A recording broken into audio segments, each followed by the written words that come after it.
Qui abbiamo la Lourdes del 1844, faceva 4.000 abitanti.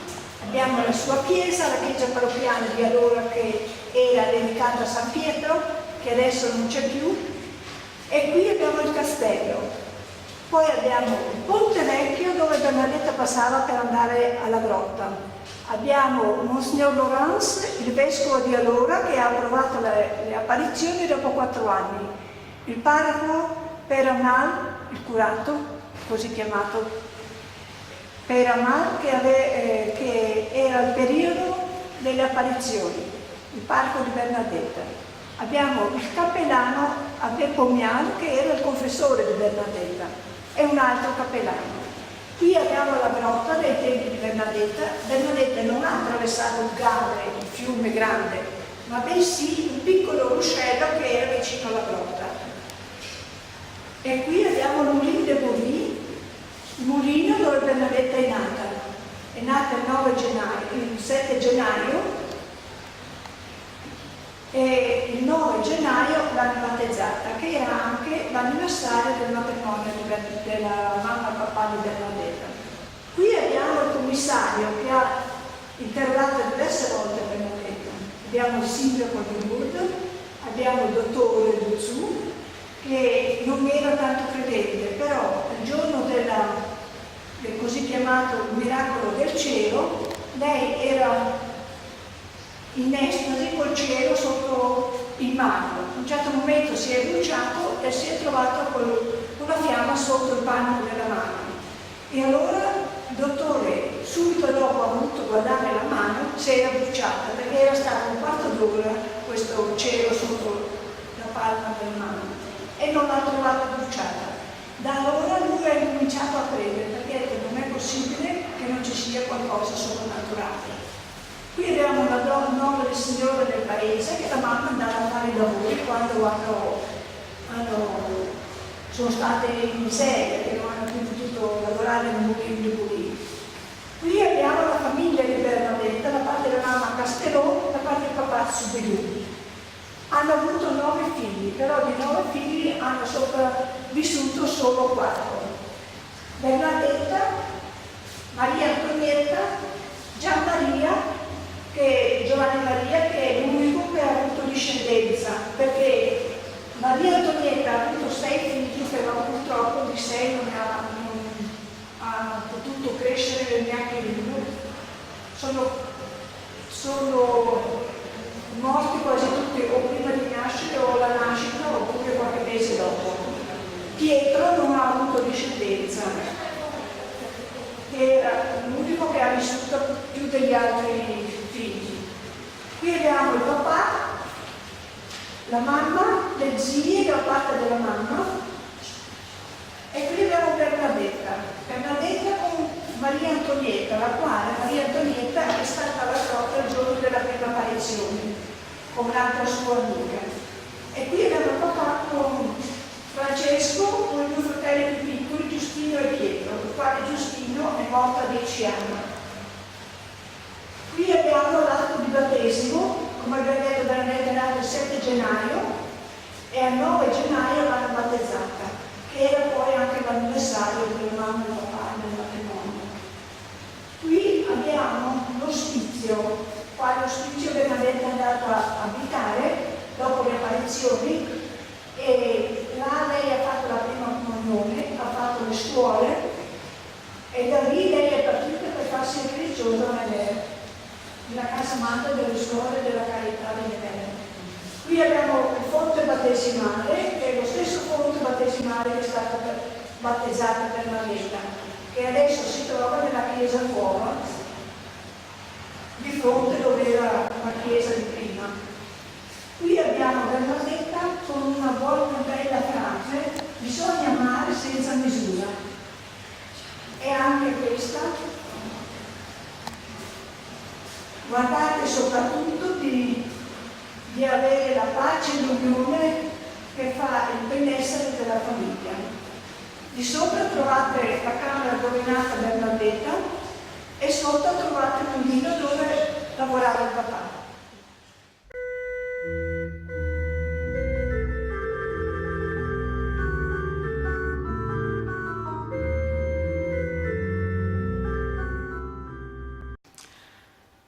vous êtes dans ces de mois parce que sa maman a eu une maladie au sein, un accident au sein, elle ne pouvait pas l'allaiter.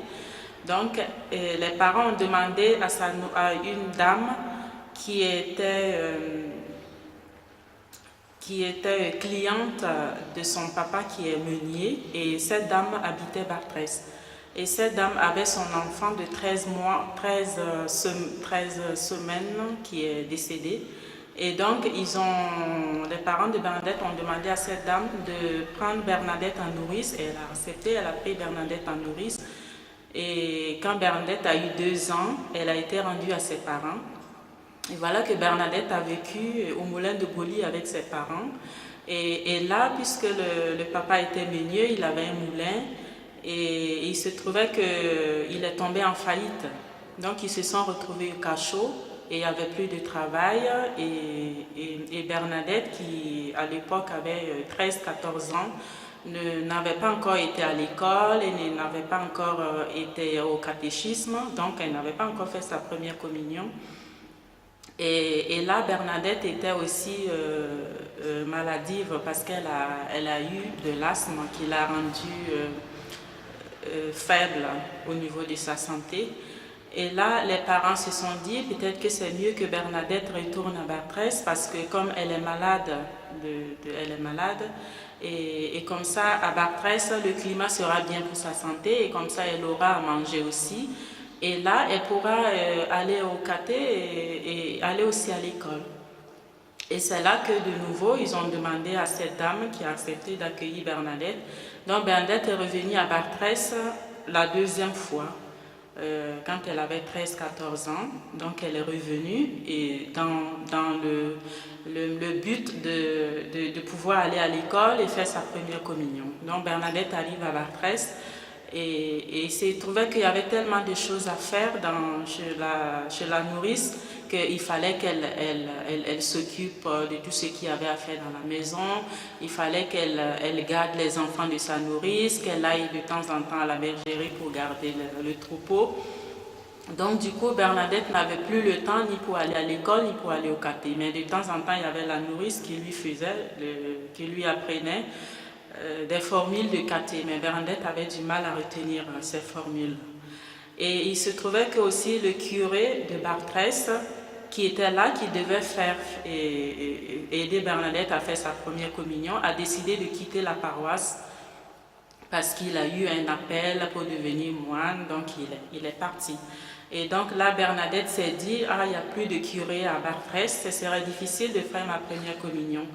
Donc il faut que je trouve une solution. Donc Bernadette, bien qu'elle ne savait pas lire ni écrire, mais elle était très intelligente. Donc elle a décidé, elle a dit à la famille qu'elle allait aller rendre visite à sa famille à Lourdes. Mais elle savait ce qu'elle avait derrière la tête. Donc elle est partie à Lourdes et c'était dans le but d'aller rencontrer le curé de Lourdes et lui demander quelque chose. Donc la famille a accepté, mais la famille disait « Tu pars, mais à condition que tu reviennes le même jour ». Bernadette n'a rien dit, elle est partie un dimanche et c'est seulement le mercredi qu'elle est revenue. Mais quand elle est partie à Lourdes, elle est allée voir le curé de Lourdes et puis elle lui a posé son problème et le curé a dit « Oui, je peux t'aider à faire la première communion, mais à condition que tu reviennes à Lourdes ». Donc Bernadette est retournée à Bartrès, elle a vu la nourrice, la famille, et puis elle a exposé le problème. Voilà, j'ai rencontré le curé de Lourdes qui m'a dit qu'il peut m'aider à faire ma première communion. Et comme ça, la famille ne pouvait pas aller contre, et Bernadette est partie sur Lourdes, et définitivement. Et là, on retient que Bernadette, en étant à Bartrès, elle avait de quoi manger à sa faim, ce qu'elle n'avait pas à Lourdes, parce que la famille, les parents ne travaillaient plus, il fallait qu'ils cherchent des petits boulots comme ça pour nourrir la famille. Et ici, Bernadette avait à manger, le climat était bon pour sa santé, seulement qu'elle ne pouvait pas faire la première communion. Mais elle a décidé de retourner à Lourdes parce que là, au moins, elle peut faire sa première communion, même si elle allait avoir faim, même si le climat n'est pas bien pour sa santé. Donc pour Bernadette, le plus important, c'était faire sa première communion. Voilà le choix qu'elle a fait, entre faire la première communion et avoir faim. Donc pour elle, le plus important, c'est ça, la première communion. Et être unie à Jésus. Donc quand elle est partie, c'est 3 semaines après qu'elle a eu les apparitions. Donc ici, nous on dit aux pèlerins qui passent que Bernadette, quand elle a vécu ici, le Seigneur vraiment l'a beaucoup préparée. Puisque quand elle est partie, c'est 3 semaines après, c'était les apparitions. Donc c'était le moment vraiment de préparation ici, le moment de solitude, de prière, parce que le lieu est vraiment très très calme. Et Bernadette, comme elle venait prier dans cette église, elle a connu le retable de Jean-Baptiste, donc elle a prié devant le retable. On voit les 3 tableaux qui représentent la vie de Jean-Baptiste, la visitation, le baptême de Jésus et le martyre de Jean-Baptiste. Donc Bernadette, en priant devant ce retable, Jean-Baptiste l'a beaucoup inspiré parce qu'on voit un lien entre la vie de Jean-Baptiste et Bernadette. C'est ici que les Soubirous ont vécu pendant 2 années et pendant la période des apparitions. Vous aviez un lit, la porte n'existait pas, elle a été ouverte pour le jubilé. Vous aviez un lit ici, un autre là, une table, une malle qui contenait leurs vêtements et 2 chaises. Mais malgré cette grande misère, les Soubirous ont été très heureux. Le papa ne travaillait pas tous les jours et le jour où il ne travaillait pas, eh bien, il restait couché toute la journée et il dit j'économise mes forces et à ce moment-là, eh bien, mon repas, je le laisse à mes enfants. Vous voyez, ils avaient toujours des solutions. Et Bernadette a toujours dit, malgré cette grande misère, nous étions très heureux parce que nous étions en famille. C'est des gens qui avaient la foi, qui ne désespéraient pas, ils étaient très heureux. On pourrait raconter beaucoup de choses. Si Bernadette est partie, vous voyez, à Massabielle chercher du bois, c'est parce que le papa a fait 8 jours de prison à la nouvelle prison ici. Et il avait été accusé d'avoir volé de la farine et c'est pas vrai. Donc Bernadette aurait pu trouver du bois tout à fait à côté de chez elle. Mais on lui aurait dit tu n'es pas chez toi ma petite. Donc c'était une petite voleuse. Et en descendant à Massabielle, elle avait l'avantage aussi, à la Tutte au cochon, s'appelait l'endroit, de trouver des os en plus du bois mouillé que le gars rejetait, mais aussi il rejetait des os. Et avec ces os, il les stockait et quand ils en avaient un petit peu, il les vendait à une chiffonnière qui était tout près, là, à la rue du Baou, parce que maintenant c'est la rue de la Grotte. Et vous savez ce qu'il s'achetait? Il s'achetait du pain blanc.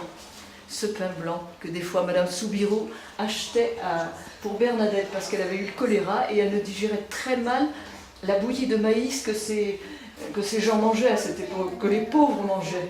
Quand elle avait justement du pain blanc, elle allait le manger dans le couloir pour que sa sœur Toilette ne soit pas jalouse. Toi tu en as et moi j'en ai pas. Et voilà. Et la maman ne pouvait pas en acheter pour tout le monde. Alors ce jour-là, il devait être très heureux d'avoir du pain blanc. Voilà. On pourrait raconter beaucoup de choses sur les Soubirous. Mais ils avaient leur cousin en haut qui était très, très charitable aussi. André Sajou, c'est Romaine, sa femme. Bien souvent, il a dit, ils ont eu besoin et ils sont venus, ça c'est sûr. Même pour coucher quelquefois. Un petit truc, même on a dit que Bernadette avait couché une fois en haut avec sa cousine, Madame, et qu'elle avait attrapé des poux. Et qu'à ce moment-là aussi, on attrapait des poux. Non, mais c'est pour dire, ils étaient heureux, vous voyez. C'était pas des gens tristes. La foi, ça sauve. Qu'est-ce que signifie pour vous Lourdes? Pour nous, Lourdes signifie beaucoup de choses. Parmi elles, la vérité de foi. Il y a beaucoup de races. Il n'y a pas de distinction entre le pauvre et le riche. La politique n'existe pas. Donc, il y a des choses qui rendent meilleur l'homme. C'est ça pour nous la signification de Lourdes. Est-ce que vous venez plusieurs fois à Lourdes? C'est la 5e fois que nous venons à Lourdes dans 20 ans. Qu'est-ce que vous dit Notre-Dame de Lourdes? Qu'est-ce que vous ressentez au-dedans de vous?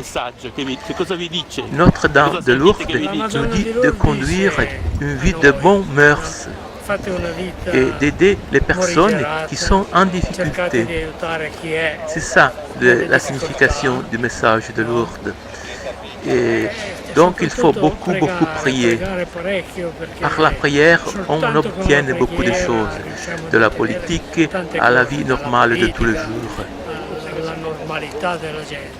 Je vous remercie Pour vous, Lourdes, dites-moi, je vous écoute. Un lieu de prière, de paix, de recueillement, voilà.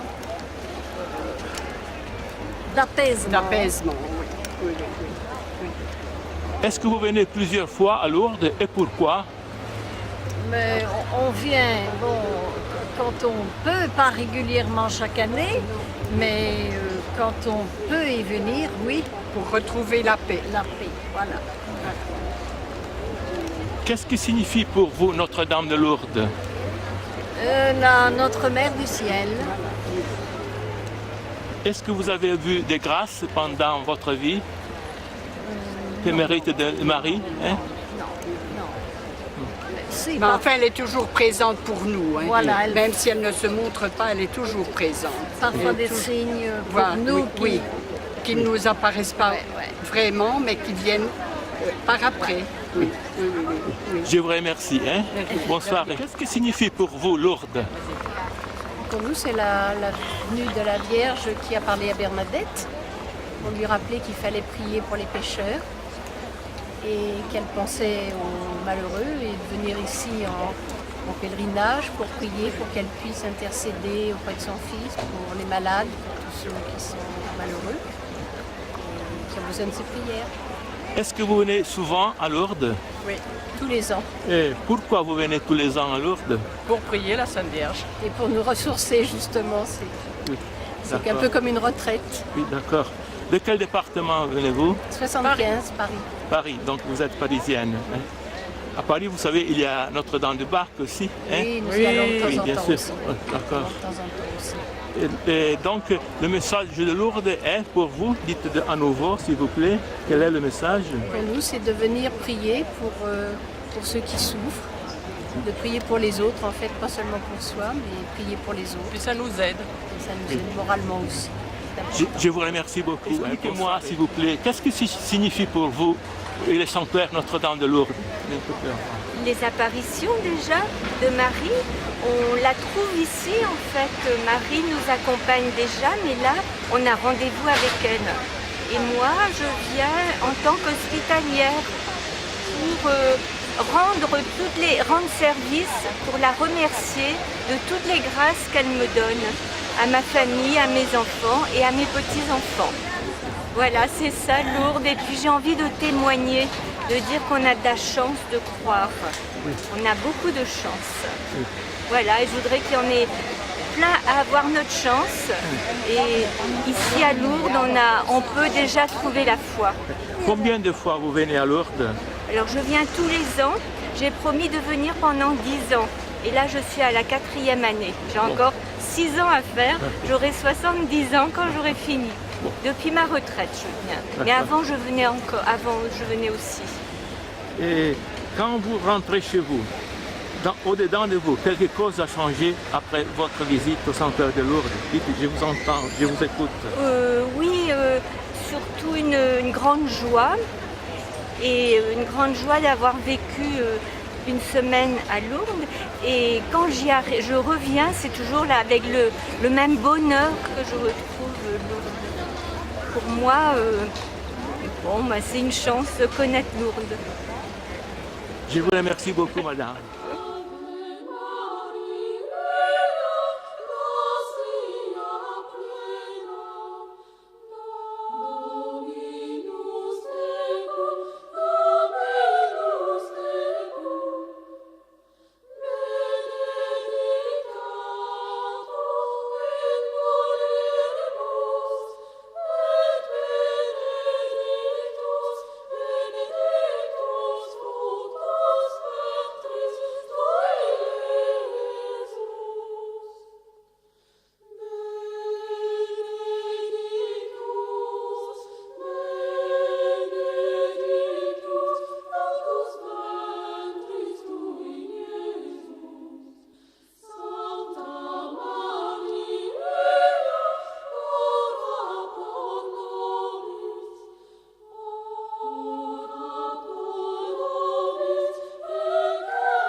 Déposez dès maintenant votre intention de prière au 0892 46 0012.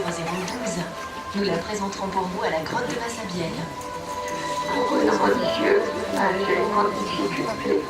Merci. Bonjour. Je voudrais tout d'abord remercier Marie pour les nombreux signes reçus. Et je voudrais confier à Jésus, Marie et Joseph, mon ami René. Merci. Je demande à la Sainte Vierge de sauver mes 3 petits-enfants. Merci, Sainte Vierge. Bonjour. Notre-Dame de Lourdes, faites que l'opération de mon ami se passe bien. Merci.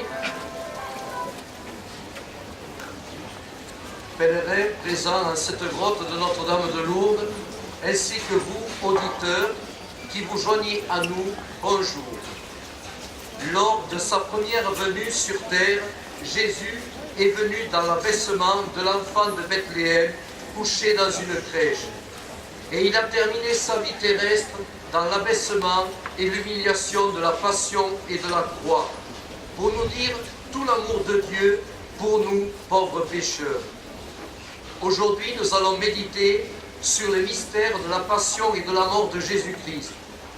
Le signe de croix que nous allons tracer sur nous est là pour nous rappeler qu'un jour, Dieu est mort d'amour pour nous sur la croix. Au nom du Père et du Fils et du Saint-Esprit. Amen. Amen. Prions aux intentions qui sont déposées chaque jour ici dans la grotte auprès de la Vierge Marie. Prions à nos intentions personnelles que nous portons dans notre cœur. Prions pour ceux et celles qui comptent sur notre prière ici à Lourdes, en particulier ceux qui connaissent les épreuves, ceux qui connaissent le chômage, ceux qui connaissent la prison, et pour ceux ou celles qu'ils ont offensés par leurs méfaits. Nous portons aussi tous les malades ou tous ceux qui souffrent d'un handicap, et ceux et celles qui comptent ici sur notre prière. Premier mystère douloureux, l'agonie de Jésus au jardin des Oliviers. Prenant avec lui Pierre, Jacques et Jean, il commença à ressentir tristesse et angoisse. Étant allé plus loin, il tomba la face contre terre en disant « Père, ici il est possible que cette coupe s'éloigne de moi.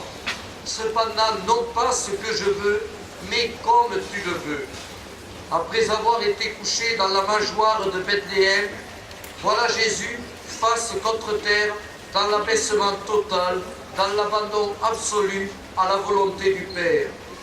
Par son amour, Jésus est capable de tout donner sans compter, sans marchander avec Dieu. Père, comme tu le veux. L'amour est don. Prions pour tous ceux qui doutent ou qui désespèrent, et prions pour tous les agonisants. Notre Père qui es aux cieux, que ton nom soit sanctifié, que ton règne vienne, que ta volonté soit faite sur la terre comme au ciel. Donne-nous aujourd'hui notre pain de ce jour. Pardonne-nous nos offenses, comme nous pardonnons aussi à ceux qui nous ont offensés. Et ne nous soumets pas à la tentation, mais délivre-nous du mal. Amen. Je vous salue Marie, pleine de grâce, le Seigneur est avec vous. Vous êtes bénie entre toutes les femmes, et Jésus, le fruit de vos entrailles, abandonné à la volonté du Père, est béni. Sainte Marie, Mère de Dieu, priez pour nous pauvres pécheurs, maintenant et à l'heure de notre mort. L'eau bénite de la source de la grotte de Lourdes nous rappelle 3 symboles, c'est-à-dire que Jésus s'est livré pour nos pécheurs. Elle nous rappelle aussi le moment de notre baptême et enfin, comme on peut dire, la purification de cette eau. Ici à Lourdes viennent beaucoup de gens, soit pèlerins, soit malades, pour vivre ces 3 symboles. Et ils sont plongés dans les piscines, et l'eau des piscines est pompée de la source jusqu'aux piscines. Et c'est une immersion très rapide, aidée par 2 hospitaliers. L'immersion est très rapide pour ne pas faire percevoir le froid de l'eau. Donc, tout ça pour nous rappeler les 3 messages que Notre-Dame de Lourdes nous a donnés. Tout à fait, elle avait dit à Bernadette, gratte la terre et lave-toi le visage. Après, Bernadette s'est lavé le visage et la source commençait à donner l'eau pour faire les bains jusqu'au nos jours. Donc, le message en bref, c'est toujours le même. Oui, c'est toujours le même, mais on change les méthodes. Mais le message est toujours le même. J'ai vu qu'on récite le chapelet avant de l'immersion. Non, on ne récite pas le chapelet parce que tout le monde n'est pas catholique. Donc, on dit aux gens de réciter une prière. Donc, avant l'immersion, on récite une prière. Donc, on récite le chapelet au dehors, dans l'attente de l'immersion, n'est-ce pas? Oui, oui, c'est ça. Donc, c'est un moment de recueillement, de prière. J'ajoute que nous, hospitaliers, avant de commencer notre travail de l'immersion des malades dans les piscines, nous récitons tous ensemble des prières. Je vous remercie beaucoup.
Je suis revenu à Lourdes depuis 13 ans, mais je suis très dévote à Notre-Dame de Lourdes depuis mon ordination sacerdotale dans le sanctuaire de Notre-Dame de l'Amour divin à Rome, le 11 février 1966.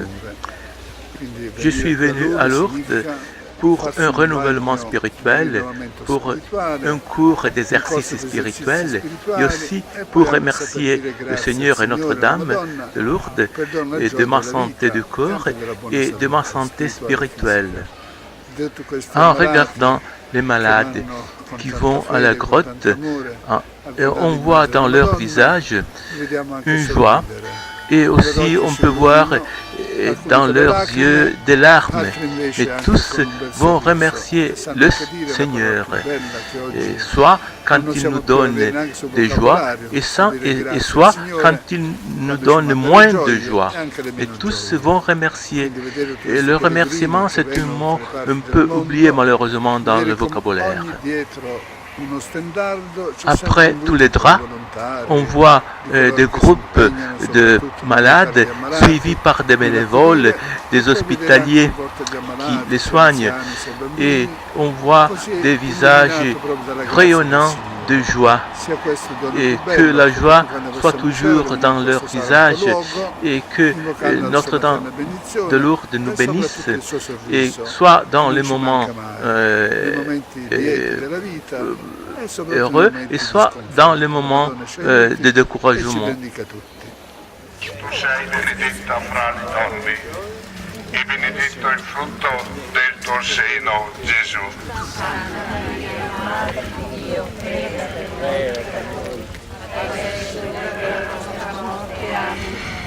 Maria, rifugio dei peccatori.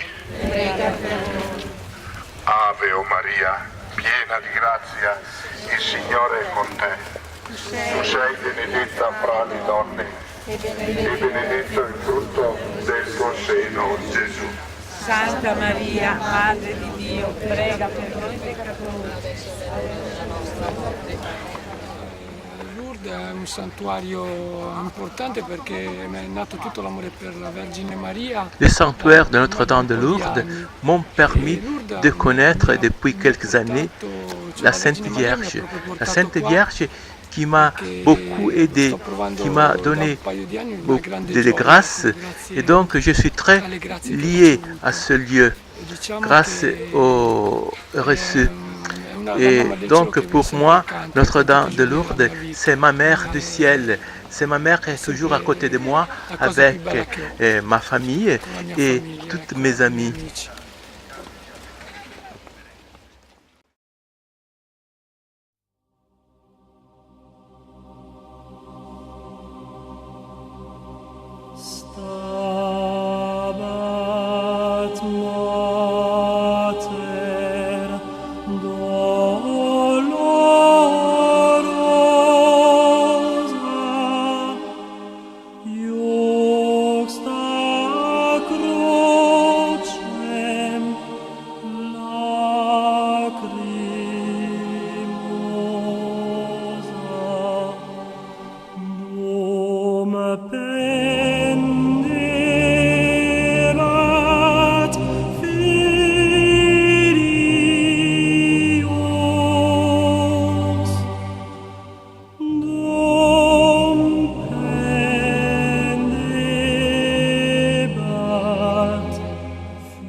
Qu'est-ce que signifie pour vous les sanctuaires de Lourdes?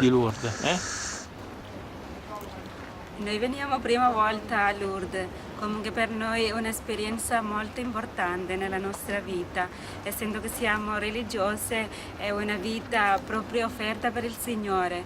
Anche a Bernardetta è apparso la Madonna, anche noi nella nostra vita, Madonna ogni volta quando noi incontriamo una difficoltà o una grazia, sempre la Madonna presente anche con il Signore. E per noi è molto importante Lourdes come un santuario nella nostra vita, è una grazia che ha avuto questa grazia per venire qui, pregare con tutti, una grazia, un'esperienza molto importante nella nostra vita. Avant de venir à Lourdes, est-ce que vous connaissiez déjà Notre-Dame et qui vous en a parlé et pour quel motif? Sì, la Madonna è proprio nella nostra vita religiosa è molto importante, anche la nostra carisma, proprio Madonna del Monte, Madonna sempre una, no? Quindi il nostro ordine anche viene chiamato Nostra Signora del Rifugio in Monte Calvario, quindi essendo qui una grotta, sempre Madonna presente vicino al Signore crocifisso.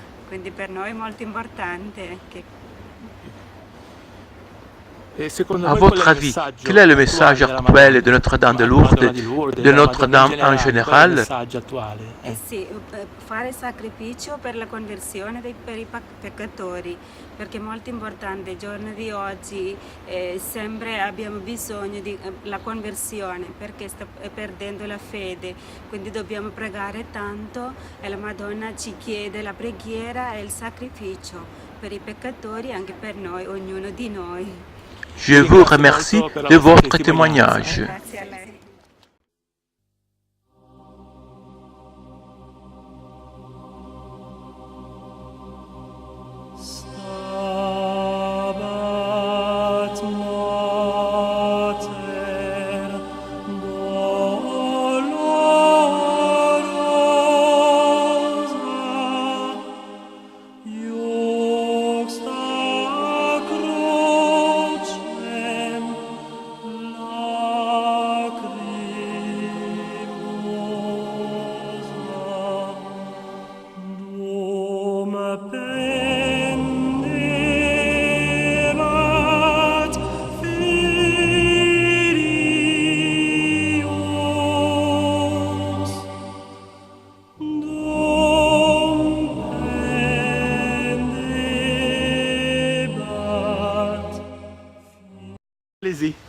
Je m'appelle Anne-Marie. J'ai 74 ans. Je viens à Lourdes depuis 10 ans. J'ai été poussée par le Seigneur pour venir à Lourdes, en pèlerinage avec ma paroisse. Je ne comprenais rien du tout, ni au chemin de croix, ni à rien. Je me croyais chrétienne. Et dans la piscine, je me suis fait l'effort de me mettre dans la piscine. Je suis allée vers la Vierge de Lourdes et j'ai crié pardon. Avec un tel cœur, ça venait du fond de moi, je n'ai plus recommencé après. Et j'ai pleuré, j'ai crié, j'ai hurlé, j'ai fait... Et puis je suis retournée chez moi avec une très grande peur de mourir à cause de mes péchés, qui sont très grands. Alors je suis revenue à Lourdes avec la paroisse plusieurs fois, 98, 99, l'an 2000, je suis venue pour le jubilé. Et là, j'ai rencontré un prêtre qui m'a donné rendez-vous. Moi, quelqu'un comme moi, un prêtre qui me donne rendez-vous pour moi, je ne savais même pas qu'est-ce que ça voulait dire. Et sous l'arc, dans la basilique, la crypte, ce prêtre, pour moi toute seule, m'a donné la communion. Je ne sais pas ce que ça a pu faire, parce que ma conversion s'est faite d'année en année, en faisant d'autres pèlerinages, en essayant de comprendre, je ne comprenais pas grand-chose, mais j'ai commencé à dire mon chapelet. C'est très dur pour moi de faire le chapelet au départ, je ne comprenais rien du tout. Et donc j'ai commencé à dire un chapelet, 2 chapelets, 3 chapelets, et je suis revenue à Lourdes, mais c'était encore très... Je venais en pèlerinage, quoi. Le chemin de croix, je le faisais avec tout le monde en pèlerinage. Bon. Et puis, il y a peut-être pas très longtemps, et ça fait 12 ans que ça dure, j'ai été à Paray-le-Monial, hein, c'est le cœur de Jésus, Paray-le-Monial, et j'ai connu un chemin de croix qui s'appelle l'Opus Dei, qui est le chemin d'amour. Et là, j'ai commencé à comprendre que Jésus était mort pour moi Anne-Marie. Et que s'il était mort pour moi, c'était pas... et que je lui avais fait beaucoup de peine. Et j'ai commencé à dire des mots qui me viennent secrètement, parce que j'ai dit, puisque moi je vous aime, il faut que je vous prouve que je vous aime, comme si j'aimais un humain. Et j'ai commencé un petit peu, je ne fais pas grand-chose, je fais petit. Et quand ça ne va pas, je redescends la montagne, et je recommence un peu. Et ce matin, j'ai eu la joie d'avoir un prêtre à qui j'ai avoué tout ce qui était resté très latent dans mon esprit. La honte de le dire, j'ai tout déballé, j'ai beaucoup pleuré. Et toute seule, ça n'est pas facile, mais je fais ce chemin de croix en remerciement. Ça faisait 15 ans que je n'avais pas pris un train. Demain, je repars à Toulon dans le Var, toute seule. Et si ça peut aider quelqu'un à comprendre que Dieu nous aime, et que quoi qu'on ait fait, l'essentiel, c'est de prendre un autre chemin. Alors qu'ils le prennent, à 80 ans, à 18 ans, à 50 ans, à l'âge, même 6 mois avant sa mort, mais il est sûr qu'il sera reçu par Jésus. Parce que ce matin, on m'a bien dit que mes péchés n'étaient plus comptables. C'était la façon dont j'accepte et dont je donne. Alors, voyez, je vous fais ce don de ma pauvre contrition. Voilà mon père. Mon monsieur, pardon. Mon père. Parce que moi, je l'aime tous des pères. Voilà. Je vous remercie beaucoup de votre témoignage. Si ça peut aider quelqu'un, vous savez.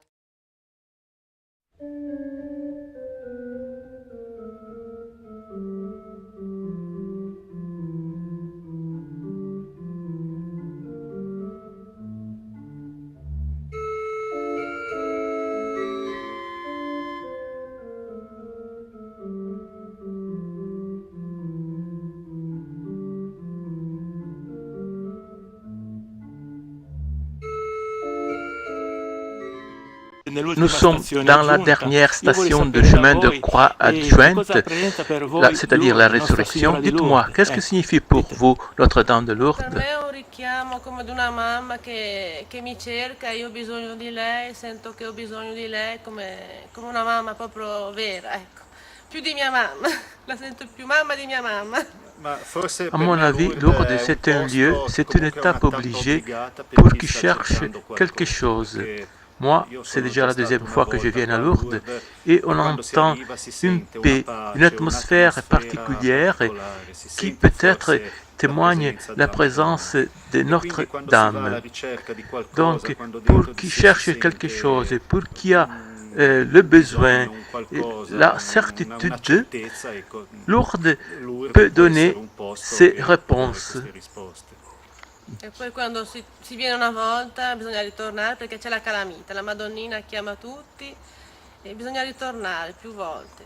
Non basta una volta. Moi, quand je suis arrivé pour la première fois et le cœur est sorti de la ville, j'ai éprouvé le désir de retourner. E quando si parte proprio ti prende una nostalgia che ti senti proprio tagliare il cuore, che ti manca questa presenza della mamma che senti qua, fortissima, proprio la presenza della Madonnina che è mamma, che ti viene incontro, a braccia aperte, ti dona tanto amore, tanta pace, tanta gioia. Je vous remercie beaucoup de votre témoignage. Grazie a lei. Bon, écoutez, Lourdes, je le connais depuis l'âge de 15 ans, 16 ans, où je venais comme brancardier. Actuellement, j'ai plus de 60 ans. Donc, pour moi, Lourdes, c'est un sanctuaire dans lequel on peut venir se reposer, réfléchir, prier et communiquer. Et il y a eu beaucoup de foi, beaucoup d'espérance dans tout ce que l'on peut vivre ici. Même les non-chrétiens qui y viennent sont surpris par tout ce que l'on peut rencontrer comme croyance et comme foi et comme attachement à la Vierge et à Bernadette Soubirous.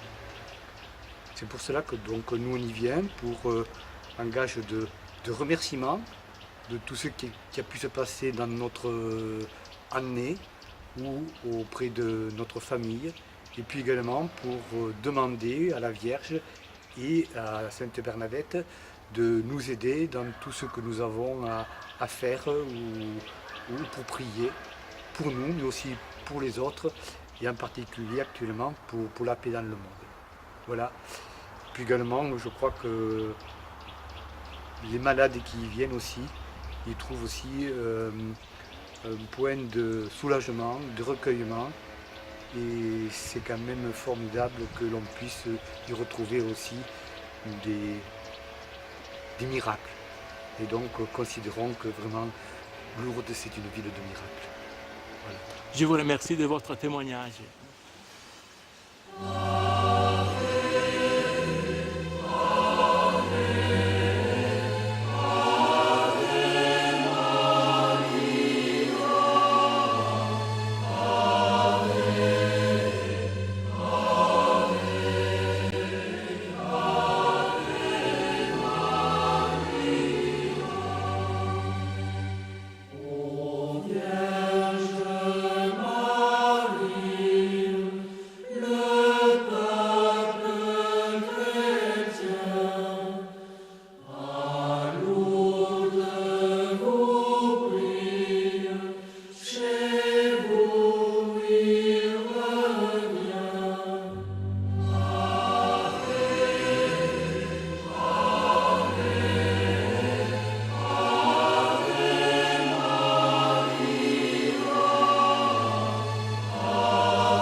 God give enemies in Yemen.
Seigneur, guéris-nous.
Beati gli invitati alla cena del Signore.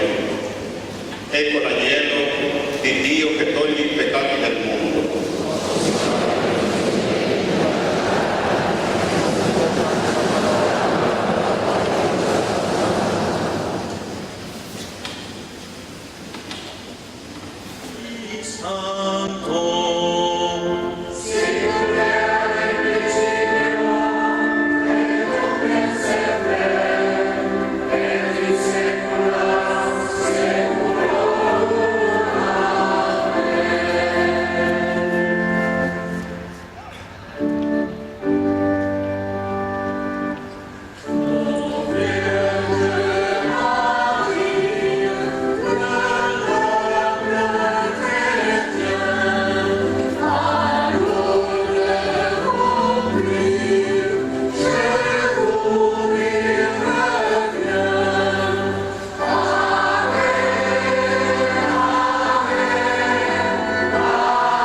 Merci d'être venu à cette procession mariale au flambeau.